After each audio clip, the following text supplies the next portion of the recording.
So navigating the global dark night of the soul for spiritual directors and companions is the theme of the last 4 years, starting with the pandemic and accelerating. Things seem to be coming to a head, it would be the way I would describe it. And I speak specifically through the prism of spiritual direction and spiritual companionship.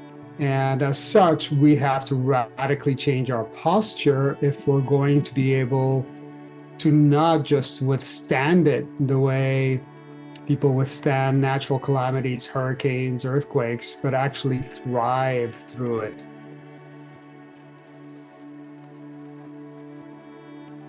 I have an enormous amount of respect for the work of spiritual direction and the work of spiritual companionship. Of course, you know it well, that the word spiritual does not just mean vague or esoteric or abstract. The word spirit in English, certainly in Arabic and Hebrew as well, in Irish also, comes from the word to breathe. To be spiritual is to be a breathing being. The opposite of spiritual is not secular. The opposite of spiritual is suffocation. A lot of magic, a lot of mysterious kind of awakening, mysterious regeneration happens in the dark when we are made to kind of still ourselves. I think the darkness brings a slowness to our bodies. It can certainly bring a slowness to our breathing if we feel safe in the space that we're in. But to kind of reimagine that our kind of collective dark night of the soul might actually have some real, spiritual material for dreaming, for rest, so that we can dream together and continue to press on.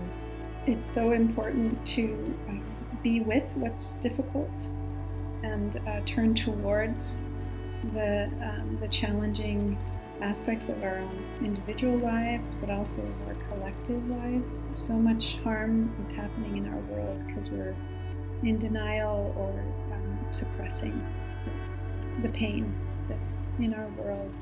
So I love this phrase, the only way out is in or through. So that's a big part, I think, of the learning that can come in a dark night of the soul.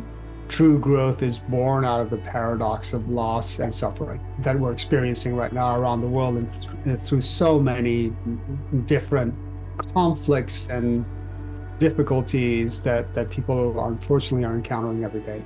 And so we really need folks to this movement, to join this movement of spiritual promise and spiritual invitation and spiritual challenge to meet the demands of the day.